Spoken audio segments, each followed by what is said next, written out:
next guest calls herself a former liberal by default. And she was active with the NAACP, the Charlie Rangel Republican Club. Democrat. Democrat. Oh, what did I say? I got Republican on the mind. But anyway, she had an awakening. She got woke. And she really walked away. She walked off the liberal plantation, walked away from the Democratic Party, and stood up on her own 2 feet. I started reading her book, by the way. It is really, really a thriller. It's a real-life adventure of what her adversaries, the adversities that she went through and triumphed over, the real racism in the Deep South, not the snowflake racism today. The real stuff. She went through it all. She rose up on her own 2 feet. She triumphed, and now she's giving courage, encouragement and spirit. She's a woman of deep faith, and I'm so glad she could come. She was recommended by, actually, Mike Ferrara heard her in his Republican club in Middle Village, Queens, and said, Phil, you got to ask this lady to come down and speak at your club. So glad you could be here. Let's welcome Barbara from Harlem. Thank you so much. Happy, and a healthy new year to everyone. And I want to thank you so much for having me. This is really a privilege. And I feel so wonderful and safe in the house with rabbis. And I always have my Star of David on me, so I'm connected. And so many smiling faces, Mary and Lauren and Coretta. All of you have welcomed me so beautifully, my son and myself, and I just want to thank you. And what you just heard is information about what's going on in the state of New York. And it's not just in the state of New York, it's throughout America. But that's why it's so important that you, members of the Republican Club that was established 1875, you have a history. And not only that, you have a duty to America. That's how I look at it. Because you were at the beginning, starting the fight for freedom even for people of my color.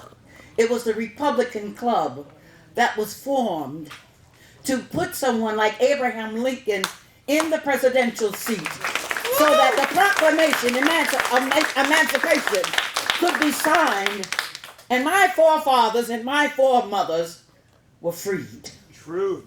It's only the Republican Party that realized that people of my color were human beings and shouldn't be considered property. It was the Democratic Party, and being black, you're expected to be a Democrat. That's just how it is. Nonsense. When I turned 21 at that time, you had to be 21. There was no discussion. I registered as a Democrat. But it wasn't until I started hearing about slavery all the time, especially in the Charlie Rangel Club, that I said, wait a minute. Slavery's been over a long time. I can't serve God and hate people because they're white. It had me confused. Which way should I go? And the way I chose to go was to love thy neighbor, regardless of your color. That was my choice. Now, it may not have sat well in my community, and it still isn't well in the community. But our job right now is to touch as many hearts and minds as we can. And that's one of the reasons for this book, Escaping the Racism of Low Expectations. Because I want hearts and minds to be changed and challenged. For people to understand that regardless of your skin color, what is your character like? Character, I think it was Dr. King that says, don't judge me by the color of my skin, but by the character and the content of my heart. And that's what we need across America. I'm so tired of people approaching me to tell me how racist President Trump is. I'm sick of that. But I have a solution. And especially if a person is white, I tell them in a minute, I'm the expert because I'm black. You don't know, so you just shut up and let me talk. Because you're not black. And usually that quiets them down. And I can ask them a few questions. They have no proof that he's a racist. And I can tell people, in America, if you work hard, you can have anything. I know that. I used to live, when I was 20 years old, my husband came out of the service. I had enough money saved to put a down payment on a home. I lived at 209-29, 112th Avenue in Queens Village. My neighbors were all Italian, with the exception of one woman I had a fight with. But the others were all Italians. No cross was burned on my lawn. I had no problems. So don't tell me about racism. This goes back to the 60s. We worked hard. We had a home. No one stopped us from living in that community right here in Queens Village. So when you tell me about racism, you have to prove it to me. I've been in Florida, lived there for a while. I know what Jim Crow is about. I know what it is to be able to have a gun also. The first chapter of my book is about an encounter with a member from the KKK. Yes, I had a shootout. And if I didn't have a gun, legally, my brother would have been killed. And my son can tell you he was there as a little boy. I had to defend everyone. I was shot twice. He was shot twice by me. But we all survived. But that was no reason for me to hate white people. The Ku Klux Klan used to call me. And they tell me, you're going to die tonight. Well, I was a little crazy. I was just from New York and moved to Florida. And I asked them, I said, do you bleed? If you bleed, I'm going to kill you. And I was armed. I had my clips, I had my guns, I was ready. And I used to be, like I said, a little crazy because I prayed to God. I said, dear Lord, if I have to die, please let me kill two. So, I guess they said this woman from New York is a little wacky. So you know what? After a while, they stopped calling me. And we lived in peace and harmony with the KKK. Oh, yes. I support the Second Amendment. Because without that gun, when he shot my brother said, Sus, he shot me, go get your gun. And when he heard that, he turned and shot me. But I still ran to the car and got my gun. And I shot him. And he shot me. And I shot him. But I know God was with me because the bullets just went in my legs. He had a Glock, whatever you call it. And he was aiming at me like that, but it hit my legs. So God was with me and took care of me. So I definitely support that Second Amendment.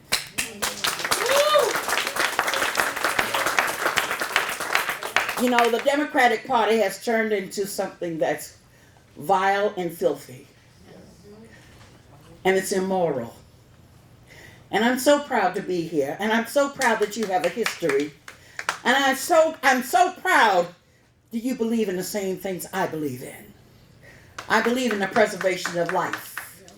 I believe that every man and every woman should be able to seek their own happiness and their own freedom and not be trained as seals and victims and living in affordable housing. That's what the Democrats have sold many of my fellow Black Americans, and even some who aren't Black. We have a job to do, my friends. Our job is to stay on the job. Our job is never to get tired. Our job is never to give up, never to give in, and never give out. When you feel yourself getting tired, ask God to renew your strength, because you don't know who you'll be able to change and influence. I don't care where I'm at. If the door opens, I want to talk to people. I want to tell them what's good for America. I want to tell them that I love America. They can't tell me about slavery, because if it hadn't been for slavery, and you'll see a chapter in my book called Thank God for Slavery. If it hadn't been for slavery, where would I be? As poor as I may have been in sometimes in my life, I never had to go out to a brook or a river to take a bath. I always had running water, as poor as we were. I always had shoes. They may have had holes, but I had shoes. And people in other parts of the country don't even have that. So I thank God. And I tell people, particularly in the church, what do you think? God was asleep when slavery was going on? I said, what about Joseph? They said, well, I said, Joseph was sold into slavery by his brothers. And then when the father died, the brothers thought he was going to exact revenge. What did he tell them? What you meant for evil, God meant for good. So when God allowed my mother, my great-grandmothers and great-grandfathers to be brought over here, what man meant for evil, God really meant for good. He really did. In my book, I talk about graduating from college in the year of 2006. My son back there and my daughter encouraged me to go to college. So I did. And I had liberal professors all over the place. They were so crazy. The College of New Rochelle. The college is not mentioned in my book, because I didn't want to, talk about them, but that's the college. And they were just so liberal. I had I write papers like, when you sneeze, you better say God bless you, otherwise you'll die. I mean, I just made up stuff. And I said, America shaped in the hands of God. I aggravated those people so tremendously. I did. But I loved it. I even read a poem in one of my classes, written by Phyllis Wheatley. She was brought over here about 8 years old as a slave. And she wrote a poem, "'Twas Mercy that brought me from the pagan land." And she's talking about the mercy of God. She didn't say, America's horrible because I came here as a slave. She was the first black female poet in America, a former slave. And the professor, she was a black woman. She got so angry when I read that. I said, well, you know what, Professor Johnson, you'll have to dig up Phyllis Wheatley and tell her you don't like that poem. So this is how I look at life. There are no mistakes. God doesn't make mistakes. When I hear people who go to church all the time talk about slavery, I said, do you think God was asleep? Come on now. And that's what the Democrats hold over black people's heads. Not wanting them to realize it's a blessing to be in America. It was a blessing to be born here. And it's still a blessing. With our ups, with our downs. There's a reason why people from all over the world want to get to America. And I'm proud that my blood is red, white, and blue. That's it. I'm proud to be an American. I don't need a green card. I was born here. As hard as it can be. Not because of America, but because choices we make. And we need to learn how to be thankful. All of this stuff that's going on now, it's horrible. It's horrible that you have a party that cares more about foreigners than the oath they took to serve Americans. It's disgusting. But we know why they're doing it. They will have to increase their voting bloc. Of course they do. They don't care. On Breitbart, they showed 18 people, pictures of people that were murdered in 2018 by illegal aliens. But they don't care. Your life is not important to them. That's why you can't give up. You can't stop. You can't give in. Because what you're doing is so important to America and the lives that you'll be able to save from some of these unnecessary threats, dangers that these godless heathens want to expose Americans to. I'm very frank with my talk. I don't care. You know, I reached that age. And that's what they are, heathens. They have no respect for God, no respect for your life, no respect for your welfare because the working class is being worked over. Well, they're living the easy life. And they work for you. Don't give up. Don't give in. Don't get weary. We will win. We're going to get that wall. We're going to get that wall. Brian, look at the, what is he? He had 3 limbs amputated. A veteran. Brian Colpage. He raised about $18 million in no time. Because the American people want to be protected. This is our home. This is our land. And if we don't stand up and fight for it, it'll all go to naught. Stand up. Be proud. When you encounter someone who's a little nutty, take your time. Ask God to help you to get through to that nut. That's what you have to do, one person at a time. I had an incident where I had to spend the night at the airport. And there was a young man there that said he was on his way to Ecuador. I don't know if he was telling the truth or not. Oh, Trump is a this, Trump is a that. I said, you're white. You don't know. Let me school you, sweetheart. And we talked almost all night. And by the time we finished, oh, he's that good. He's a good president. Change that tone real quick. Oh, yes. So I just want to tell you, it's not in vain what you do. Listen, 1875, that's a strong and long history. That's a long history. And thank God for you. And I see the diversity of people sitting here. We have Vietnam veterans right there who put their lives on the line for this country. It's worth the fight. We have another generation coming behind us. It's worth the fight. Stick with your president. He may not be perfect. None of us in here are perfect. But he loves America. He loves this country. We haven't had that in years. You know that, I know that, and that's the gospel.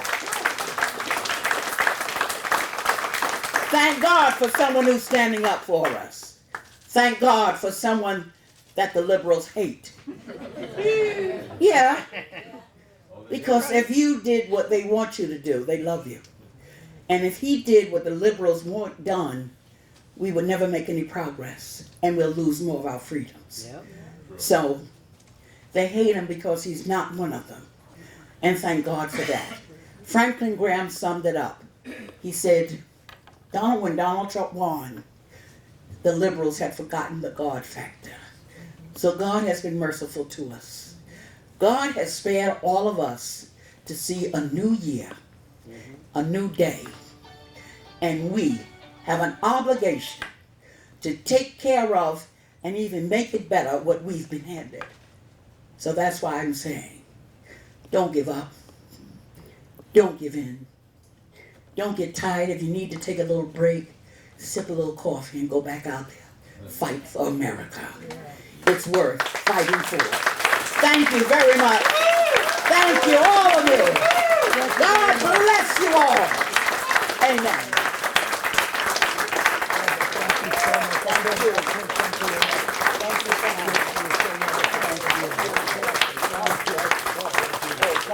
Barbara from Harlem, isn't she wonderful? What a message. What hope. What encouragement.